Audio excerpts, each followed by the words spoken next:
That's awesome!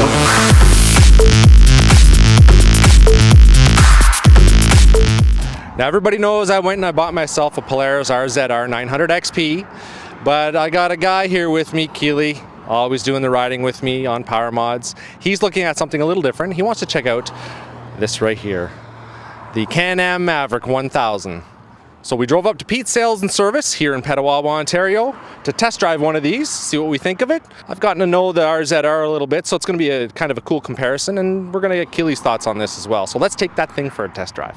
Okay, we're here with Todd Doran of Pete's Sales and Service. Pete was your father, who I mentioned earlier, we used to come here and buy machines from a long time ago. Started in 1975. Yes. And I noticed that you have a massive inventory of just about every kind of toy there is out there.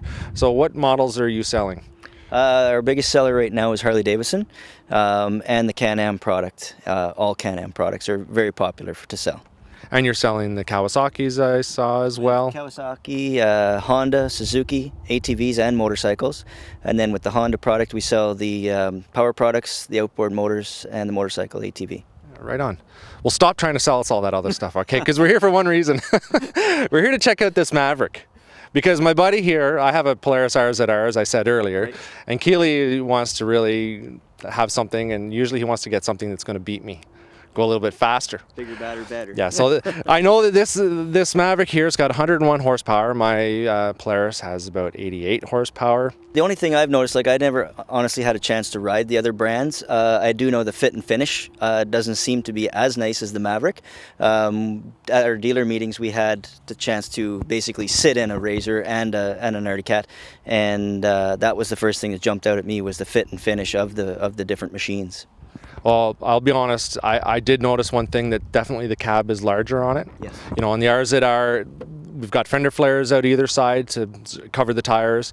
There's a whole bunch more shoulder room in this. Right, yes, and actually too, later this summer, you'll notice with the Maverick Max coming out, the four-seater, even the back seats, the leg room in behind for somebody bigger, myself, I sit no problem in it, but I mean, when I was at the dealer show and got a chance to try that one out too, the leg room is far better than what's on the market today. This is just the basic Maverick 1000cc baseline model, if you will. So now between this model and the Maverick XRS, what are we looking at for differences? Basic differences would be bead lockers on the wheels, your shocks slightly bigger, your two-tone at the paint, nicer seats like stitching, embroidery in the seats, and then your premium gauge package. Right, same horsepower engine-wise, same drivetrain. And other than the shocks, which are a little bit more beefed up, I believe they're the Fox 2.5s. These have the 2.0s, which are pretty much the same as that are on my Razor. But you know what? I'll tell you, the shocks are a big deal. Yes. I've noticed that's going to be one of the first things I change out on mine. But it depends on what you do. You know, this is the baseline model. If you're out cruising the roads or the trails, this is going to be the thing. Should do everything that the average person needs, but I mean, the option's there for the XRS. Keely likes to go fast, so he might want to look at something with a little bit more suspension. Maybe more roll bar too. Well, I think there's only one thing left to do. I think we have to take this out for a rip and for sure. Try to bring it back in one piece.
Now, we haven't wrecked it.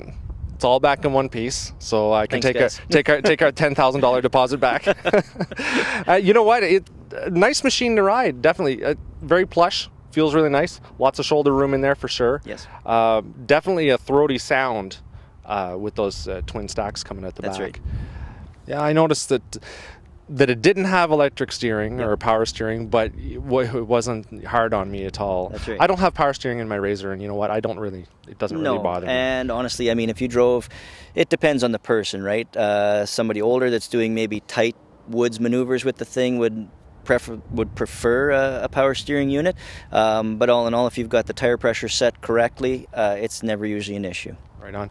Great throttle response on it. It is in its break-in phase right now for 10 to 15. Unfortunately, I didn't get a chance to take it out and get out of break-in mode for you. Yeah. Well, you know what? Even as it is right now, there's a whole lot of power in it. So, but I really have to thank you for bringing us out here, allowing us to come try this out. Not too many dealerships will just hand a machine out and say, "Go take it for a run." You know. Yeah, it's all about getting the machine out there and letting people try it. Yeah. So. Well, thanks very much for your time. You're welcome. Thank you.